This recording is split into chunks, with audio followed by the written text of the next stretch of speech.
Hello everyone. अब फिर हम वो महाजनपद वाला एक टॉपिक कवर कर रहे हैं। उस पर क्वेश्चन आंसर जो बच गया था। किस राजा ने पाटलिपुत्र नगर बसाया था? तो उदयन। सर्वप्रथम पाटलिपुत्र की राजधानी के रूप में कौन चयन किया था? उदयन द्वारा। राजधानी के रूप में उदयन द्वारा। उदयन वासदत्ता की दंत कथा संबंधित है उज्जैन से। प्रथम मगध साम्राज्य का उत्कर्ष किस शताब्दी में हुआ था? ईसा पूर्व 6वीं शताब्दी में। निम्न में से कौन सा एक ईसा पूर्व 6वीं शताब्दी में प्रारंभ में भारत का सर्वाधिक शक्तिशाली नगर राज्य था? मगध। फिर है बुद्ध। फिर एक एक्सप्लेनेशन है जिसका स्मार्ट मतलब एक क्वेश्चन है इसमें स्मार्ट स्टार मार्क्स दिया हुआ है। प्रारंभिक गणतंत्र में कौन शामिल नहीं था? तो मतलब गणतंत्र में कौन नहीं था? बुद्ध काल में गंगा घाटी में कई गणराज्यों के अस्तित्व प्रमाण मिले जो इस प्रकार से कपिलवस्तु के शाक्य, सुषुमगिरि के भग, अल्पकप के बुली, केशपुत के कलाम, रामगाम के कोली, कुशीनारा के मल, पावा के मल, पिंपलीवन के मोरी, वैशाली के लिच्छवी, मिथिला के विदेह योधे गणतंत्र का पहला उल्लेख पाणिनि ने किया। बाद में समुद्रगुप्त की प्रयाग प्रशस्ति ने भी योधे गणतंत्र पर समुद्रगुप्त की विजय की सूचना प्राप्त होती है। इस प्रकार यह गणतंत्र 4वीं शताब्दी ईसा पूर्व से गुप्त काल तक विद्यमान था। विश्व का पहला गणतंत्र वैशाली में किसके द्वारा स्थापित किया गया था? लिच्छवी द्वारा। ईसा पूर्व 6वीं शताब्दी में विश्व की प्रथम गणतात्मक व्यवस्था कहाँ थी? वैशाली में। कौन सा सम्राट? चेतक लिच्छवी से रिलेटेड था। 6वीं शताब्दी ईसा पूर्व में 16 जनपदों के विषय में किस बौद्ध ग्रंथ की सूचना मिलती है? अंगुत्तर निकाय में 16 महाजनपद की सूची उपलब्ध है अंगुत्तर निकाय में। बौद्ध ग्रंथ 16 जनपदों का उल्लेख करता है अंगुत्तर निकाय। Same question. फिर है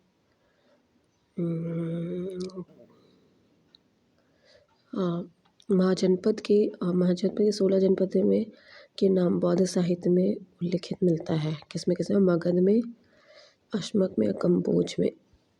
मगध, अश्मक और कंबोज में। किन ग्रंथों में प्राचीन भारत के 16 महाजनपदों की सूची मिलती है? अंगुत्तर निकाय और दिग निकाय। अंगुत्तर निकाय और दिग निकाय।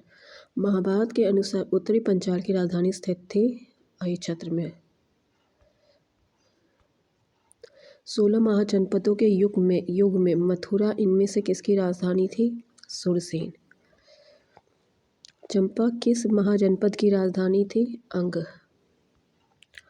6वीं शताब्दी ईसा पूर्व में सुक्तिमती राजधानी थी चेदी की। गोदावरी नदी के तट पर स्थित महाजनपद था अस्सक। 6वीं शताब्दी ईसा पूर्व का मत्स्य जनपद स्थित था कहाँ था? बीन में क्या देवा? राजस्थान। मत्स्य में विराटनगर मत्स्य जयपुर के पास था ना। मगध की राजधानी कौन सी थी? गिरिव्रज। सेम क्वेश्चन है। प्राचीन महाजनपद मगध की प्रथम राजधानी कौन सी थी? ई दिया हुआ है।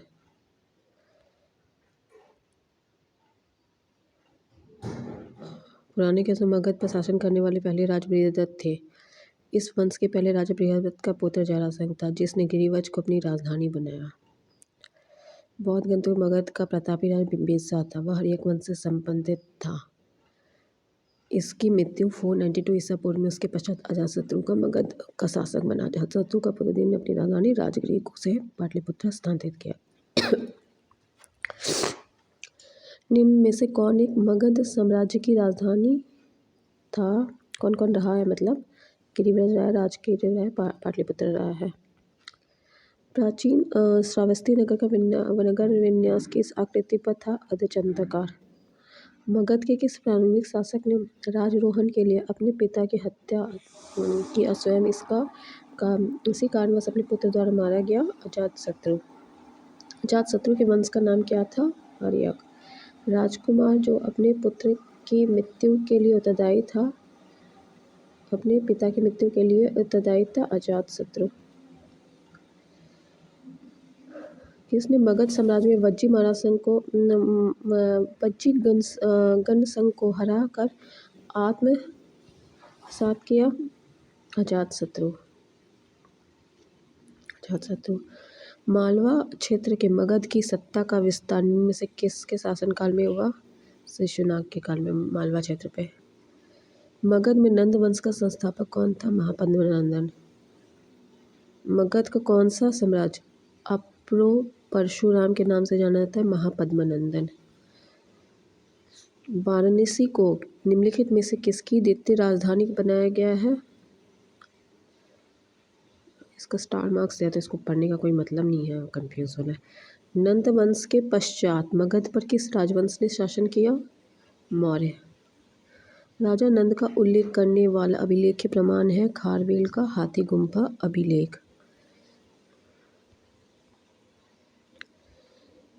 फिर है मतलब कि ऑर्डर में बताना है कालक्रम के अनुसार। हर्यक वंश 544 से 412 ईसा पूर्व। नंद 344 से 321 ईसा पूर्व। मौर्य वंश 321 ईसा पूर्व से 184 ईसा पूर्व। सुंग वंश 184 से 75 ईसा पूर्व। गौतम बुद्ध के समय का प्रसिद्ध वैद्य जीवक किसके दरबार से संबंधित था? बिम्बिसार। विश्व के सभी भागों में ईस्वी पूर्व 6ठी शताब्दी का एक महान धार्मिक उथल पुथल का काल था। सही है। और वैदिक धर्म बहुत जटिल हो चुका था। दोनों सही है लेकिन एक्सप्लेनेशन नहीं है। विश्व के सभी भागों में ईस्वी पूर्व 6ठी शताब्दी का एक महान धार्मिक उथल पुथल का काल था। वैदिक धर्म बहुत जटिल हो चुका था। दोनों स्टेटमेंट सही है लेकिन एक्सप्लेनेशन नहीं है, मतलब एक दूसरों का परिपूर्ण नहीं करता है। कार्पी नगर किस नदी के तट पर स्थित था? यमुना। सम्मेलन करना है। फिर है उत्तर प्रदेश के प्राचीन जनपद और राजधानी। कुरु, इंद्रप्रस्थ, पंचाल, अहिच्छत्र, कौशल, साकेत, वत्स, कौशंबी।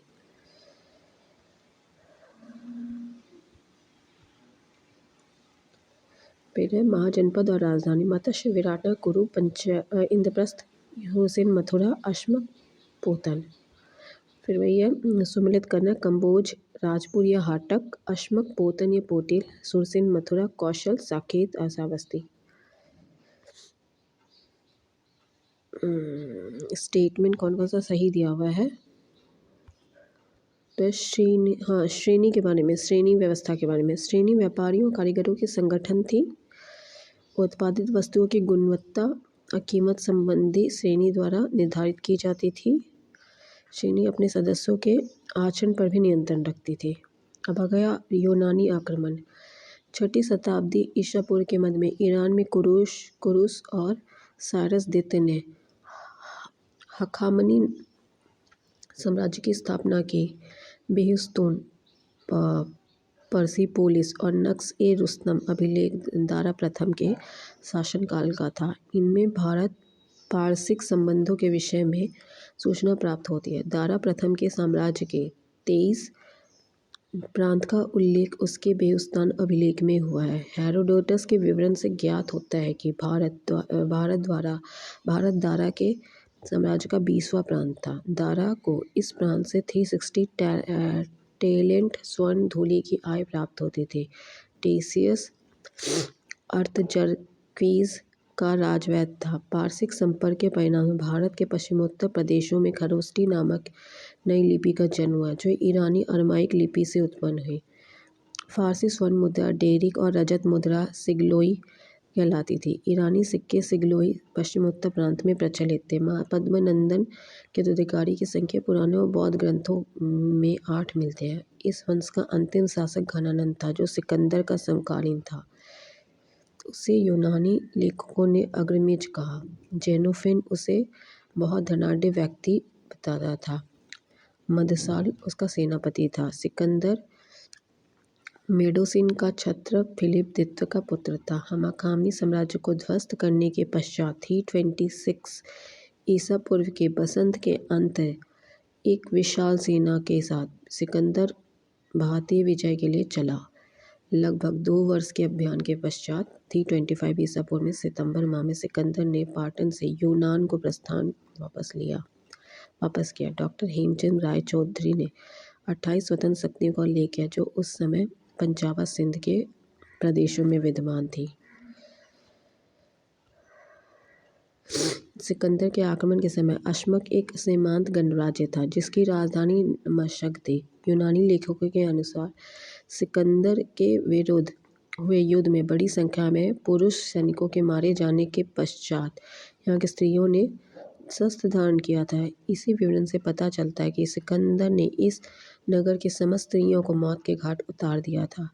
पुरु का राज्य झेलम और चेनाब नदी के बीच बसा हुआ था। सिकंदर ने झेलम नदी के तट पर पुरु को पराजित किया, परंतु उसकी वीरता से प्रभावित होकर सिकंदर ने उसे अपना मित्र बना लिया और उसे अपना राज्य और कुछ नए इलाके प्रदान किए। सिकंदर ने 2 नगरों निकेया और बाऊ-केफला की स्थापना की। व्यास नदी सिकंदर के उत्कर्ष का चरम बिंदु सिद्ध हुआ।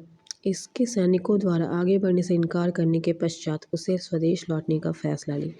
323 के लगभग से सिकंदर की मृत्यु हो गई।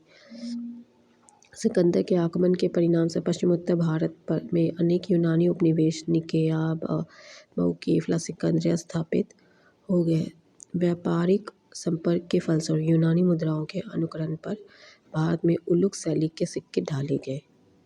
सिकंदर के हमले के समय उत्तर भारत में निम्नलिखित राजवंशों में से किस एक का शासन था? तो नंद। निम्न में से मगध का कौन सा राजा सिकंदर महान के समकालीन था? धनानंद। फिर थर्ड नंबर है, थर्ड क्वेश्चन क्या है? ठीक है, स्टेटमेंट है। इसमें एक स्टेटमेंट सही है। लगभग 2 वर्ष के अभियान के बाद सिकंदर महान ने 325 में भारत छोड़ दिया। ये सही है। युद्ध भूमि में बड़ी संख्या में सैनिकों के मारे जाने और आहत हो जाने के बाद किस भारतीय गण और राज्य की स्त्रियों ने सिकंदर के विरुद्ध शस्त्र धारण किया था? मशक। कौन कौन सा स्टेटमेंट सही है? भारत में सिकंदर की सफलता निम्न कारण से। उस समय भारत में कोई केंद्रीय शक्ति नहीं थी, उसका फौज बेहतर था, उसे देशद्रोही शासकों की सहायता मिली। ये सारा सही है। उसमें कोई केंद्रीय सत्ता नहीं, उसकी फौज बेहतर थी, उसके देशद्रोही शासकों की। बहुत इम्पोर्टेंट है। फिर है, उस वीर भारतीय राजा का नाम बताए जिसे सिकंदर के झेलम के तट पर पराजित किया था? पुरुपोरस। निम्न तो कौन सिकंदर के साथ युद्ध में नहीं आया था? कौन कौन आया था? नियाकस था और आर्निस सिक्रेटिस था और ऑस्ट्रियोब्यूलस था। अब मगध साम्राज्य। मगध राजवंश की स्थापना चंद्रगुप्त मौर्य ने की। वह भारत का प्रथम ऐतिहासिक सम्राट था। वह पहला सम्राट था जिसे बृहत्तर भारत पर अपना शासन स्थापित किया, जिसका विस्तार ब्रिटिश साम्राज्य से बड़ा था। उसके साम्राज्य की सीमा ईरान से मिलती थी। उसने भारत को सर्वप्रथम राजनीतिक रूप से एकबद्ध किया। विशाखादत्त कृत मुद्राक्षक में चंद्रगुप्त को नंदराज का पुत्र माना गया है। मुद्राक्षक में चंद्रगुप्त को वृषल और कुलहीन भी कहा गया है। ढूंढीराज ने मुद्राक्षक पर टीका लिखी है। मुद्राक्षक के अतिरिक्त विशाखादत्त के नाम से 2 अन्य रचनाओं का भी उल्लेख है, देवी चंद्रगुप्तम और अभिसारिका वंचिक या अभिसारिका बंधितक। क्षेमेंद्र कृत वृत्त कथा मंजरी और सोमदेव वृत्त कथा छत्तीसगढ़ में चंद्रगुप्त के शुद्ध उत्पत्ति के विषय में विवरण मिलता है। बौद्ध ग्रंथ महाबोधि वंश के अनुसार चंद्रगुप्त राजकुल से संबंधित था। यह मौर्य नगर में उत्पन्न था। हेमचंद के परिशिष्ट वर्मन में चंद्रगुप्त को मयूर पोषकों के ग्राम के मुखिया के पुत्र बताया गया है। विलियम जोन्स पहले विद्वान थे जिन्होंने सैंडकोटस की पहचान मौर्य शासक चंद्रगुप्त मौर्य से की। एरियन तथा प्लूटार्क ने चंद्रगुप्त मौर्य को सैंडकोटस के रूप में वर्णित किया। जस्टिस ने सैंडकोटस और सिकंदर महान की भेंट का उल्लेख किया है। सैंडकोटस मतलब यहाँ चंद्रगुप्त मौर्य। ऋषि जनक ने अपने पुत्र का नाम चाणक्य रखा। ऋषि जनक ने अर्थशास्त्र के लेखक के रूप में इसी पुस्तक में उल्लिखित कौटिल्य और एक पदखंड में उल्लिखित विष्णुगुप्त नाम की सभ्यता चाणक्य से की जाती है। साम्यता पुराणों में उसे द्विज श्रेष्ठ ब्राह्मण कहा गया। कौटिल्य द्वारा मौर्य काल में रचित अर्थशास्त्र शासन के सिद्धांत की पुस्तक है। इसमें राज्य के सप्तांग सिद्धांत, राजा, अमात्य, जनपद, दुर्ग, कोष, दंड, मित्र की व्याख्या मिलती है। कौटिल्य का अर्थशास्त्र ऐतिहासिक ग्रंथ नहीं है, अपितु राजनीतिक शास्त्र का एक अदम्य ग्रंथ है। इसकी तुलना मैकियावेली के पिन से की जाती है। चंद्रगुप्त मौर्य ने दक्षिण भारत की विजय प्राप्त की थी। जैन और तमिल साक्ष्य भी चंद्रगुप्त मौर्य की दक्षिण विजय की पुष्टि करती है। राजनीतिक तौर पर समस्त भारत का एकीकरण चंद्रगुप्त मौर्य के नेतृत्व में संपन्न हुआ। प्रारंभिक विजयों के फलस्वरूप चंद्रगुप्त का साम्राज्य व्यास नदी के किनारे से लेकर सिंधु नदी के प्रदेश पर हो गया। रुद्रदमन के अभिलेख से पश्चिमी भारत पर उसका अधिकार प्रमाणित होता है। जैन ग्रंथों के अनुसार सौराष्ट्र के साथ साथ अवंती पर भी चंद्रगुप्त मौर्य का अधिकार था। उसकी मृत्यु के समय उसके साम्राज्य का विस्तार पश्चिम में हिंद कुश पर्वत से, पूर्व में बंगाल की खाड़ी और उत्तर में हिमालय की श्रृंखलाओं से दक्षिण में मैसूर तक था। 150 ईसा पूर्व के ईस्वी के रुद्रदमन के जूनागढ़ अभिलेख में आनर्त और सौराष्ट्र यानी कि गुजरात प्रदेश में चंद्रगुप्त मौर्य के प्रांतीय राज्यपाल पुष्पगुप्त द्वारा सिंचाई के बांध के निर्माण का उल्लेख मिलता है, जिससे यह सिद्ध होता है कि पश्चिम भारत का यह भाग मौर्य साम्राज्य में शामिल था। चंद्रगुप्त मौर्य ने सिकंदर के साम्राज्य के पूर्वी भाग के शासक सेल्यूकस की आक्रमणकारी सेना को 305 ईसा पूर्व में परास्त किया। यूनानी लेखकों के अनुसार बिंदुसार को अमित्रकोडिस कहा गया है। विद्वानों के अनुसार मित्रकोडिस का संस्कृत रूप अमित्रघात, शत्रुओं का नाशक होता है। जैन ग्रंथों से सिंहसेन कहा। जैन ग्रंथ में से बिंदुसार की माता का नाम दुघरा मिलता है। देववादन के अनुसार बिंबिसार के समय में तक्षशिला में विद्रोह हुआ था, जिसे दबाने के लिए उसने अपने पुत्र अशोक को भेजा था। स्ट्रैबो के अनुसार बिंदुसार के समय में मिस्र के राजा एंटियोकस ने डायनामिकस नामक राजदूत भेजा था। प्लिनी के अनुसार मौर्य साम्राज्य में मिस्र के राजा टालमी द्वितीय फिलाडेल्फस ने डायनोसियस नामक राजदूत भेजा। बिंदुसार ने सीरिया के राजा शासक एंटियोकस से 3 वस्तुओं की मांग की थी। ये वस्तुएं थे मीठी मदिरा, सूखी अंजीर और दार्शनिक एंटियोकस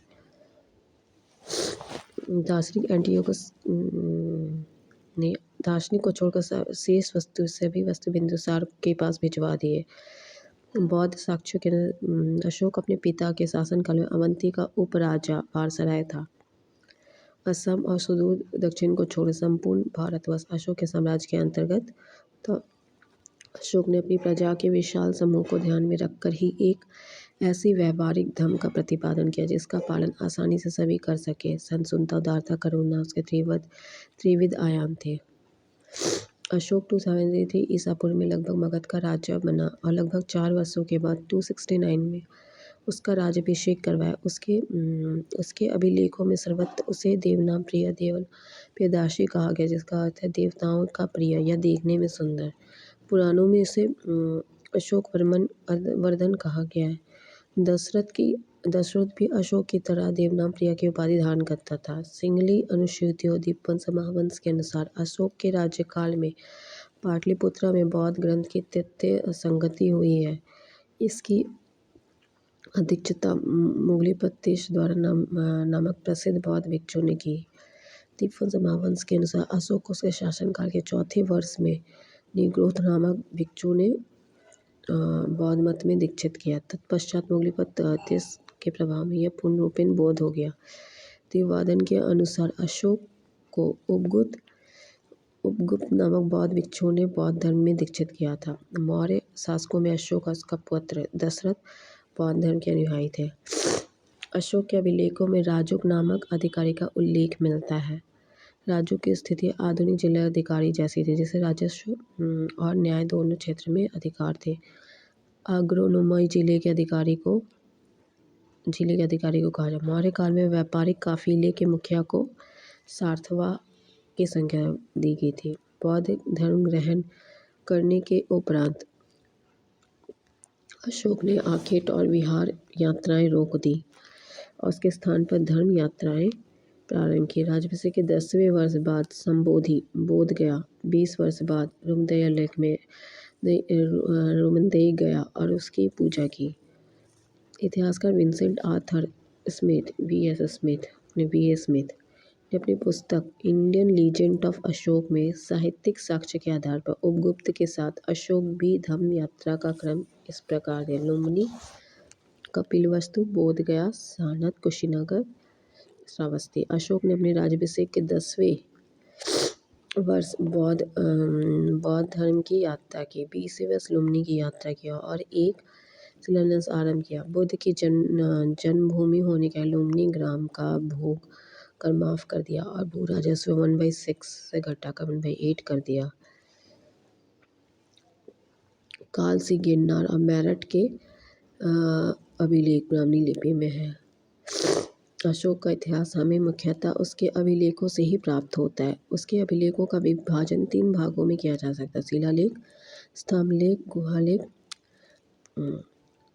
शिलालेख 14 विभिन्न लेखों का समूह है जो 8 भिन्न भिन्न स्थानों में प्राप्त किए गए। ये स्थान है सबाजगढ़ी, मानसेरा, कालसी, गिरनार, धौली, जौगड़, आरागोड़ी, सोपार। अशोक के अधिकांश अभिलेख प्राकृत और ब्राह्मी लिपि में लिखे हैं। केवल 2 अभिलेख सबाजगढ़ी और मानसेरा की लिपि में न होकर खरोष्टी लिपि में है। तक्षशिला से अरमैक लिपि में लिखा गया एक भग्न अभिलेख सरेकुना नामक स्थान से यूनानी और अरमाइक लिपियों में लिखा गया। द्विभाषी यूनानी और सीरिया भाषा अभिलेख और लंघमान नामक स्थान से अरमैक लिपि में लिखा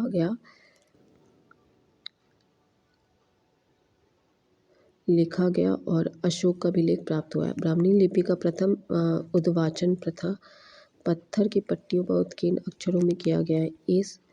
इस कार्य को संपादित करने वाले प्रथम विद्वान सर जेम्स प्रिंसेप थे, जिन्होंने अशोक के अभिलेखों को पढ़ने का श्रेय हासिल किया।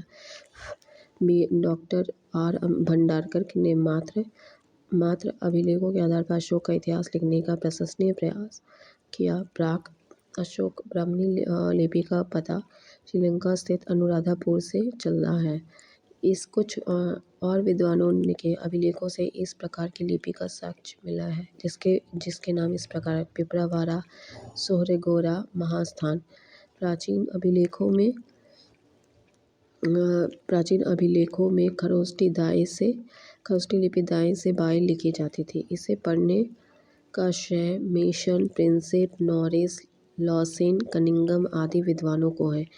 यह मुख्यतः उत्तर पश्चिम भारत की लिपि है। अशोक का नामोल्लेख करने वाला गुजरा शिलालेख मध्य प्रदेश के दतिया जिले में स्थित है।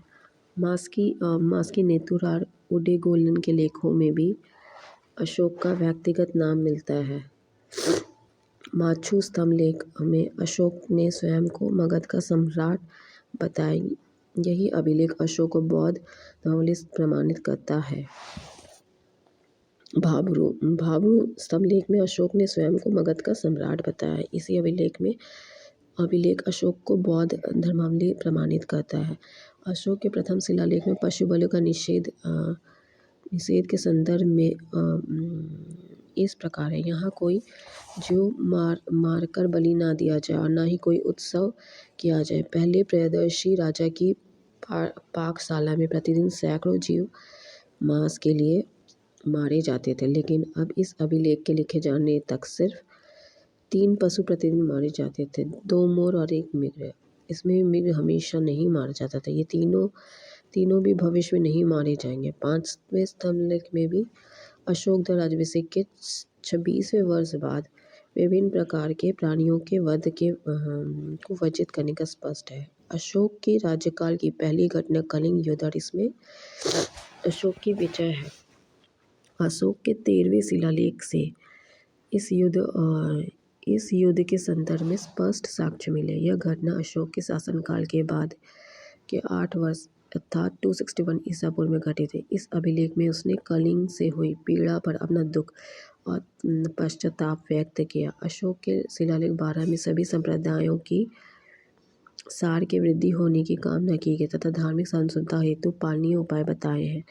अशोक के दूसरे और 13वें शिलालेख में संगम राज्यों चोल, पांड्या, सतीपुत्र और केरल पुत्र सहित त्रामपर्णी श्रीलंका की सूचना मिलती है। मौर्य शासक अशोक के 13वें शिलालेख में यह ज्ञात होता है कि अशोक के 5 यमन राजाओं के साथ मैत्रीपूर्ण संबंध थे, जिनमें अंतिकोय एंटियोकस सेकेंड, थियोस सीरिया का शासक, तुर्मै या तुर्बाव, टालमी टू फिलाडेल्फस मिस्र का राजा, अंतकिनी एंगिगोनस गोनातास मैसेडोनिया या मकदोनिया का राजा, भग साइरिन का शासक, अलिक सुंदर अलेक्जेंडर एपाइरस या एपीरस का राजा, गोरखपुर जिले से प्राप्त सोहगरा ताम्रपत्र अभिलेख और बांग्लादेश के बोगरा जिले से प्राप्त महायान अभिलेख की रचना अशोककालीन प्राकृत भाषा में हुई और उन्हें ईसापुर 3वीं सदी की ब्राह्मणी लिपि में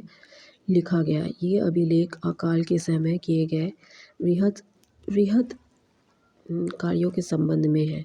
इस काल की पुष्टि विभिन्न पुष्टि जैन स्रोतों से होती है। मौर्य काल में न्यायालय और मुख्यतः 2 प्रकार के थे, धर्मस्थानीय और कंटक शोधन। धर्मस्थायी दीवानी और कंटक शोधा फौजदारी न्यायालय थे। गुप्त कालों को अर्थशास्त्र में गुण पुरुष कहा गया है। अर्थशास्त्र में 2 प्रकार के गुप्तचरों का उल्लेख, संस्था अर्थात एक ही स्थान पर रहने वाले संचरा, प्रत्येक स्थान पर भ्रमण करने वाले। मेगास्थनीज के इंडिका में पाटलिपुत्र के नगर प्रशासक का वर्णन मिलता है। इसके अनुसार पाटलिपुत्र नगर का प्रशासन 30 सदस्यों वाली समितियों द्वारा, इसमें कुल 6 समितियां, प्रत्येक समिति 5 सदस्य होते थे। तीसरी समिति जनगणना का हिसाब रखती थी। वर्तमान में भी यह कार्य नगर पालिका प्रशासन द्वारा किया जाता है। छठी समिति के कार्य बिक्री पर वसूल करना था। बिक्री कर वसूल करना था। विक्रय कर मूल्य का 10वें भाग के रूप में वसूल किया जाता था। करों की डोरी करने वालों को मृत्युदंड दिया जाता। वह नगर के पदाधिकारी को एस्टेनोमोई कहता था। मेगास्थनीज सेल्यूकस निकेटर द्वारा चंद्रगुप्त मौर्य के राज्य सभा में भेजा गया यूनानी राजदूत था। मौर्य नगरों का प्रशासक नगर पालिका द्वारा चलाया गया था, जिसका प्रमुख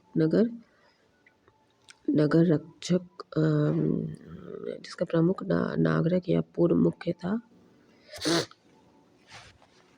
मेगास्थनीज ने तत्कालीन भारतीय समाज को 7 श्रेणियों में विभाजित किया है, जो इस प्रकार दार्शनिक, कृषक, पशुचालक, कारीगर, योद्धा, निरीक्षक, मंत्री। मेगास्थनीज भारतीय समाज में दास प्रथा के प्रचलित होने का उल्लेख नहीं मिलता है।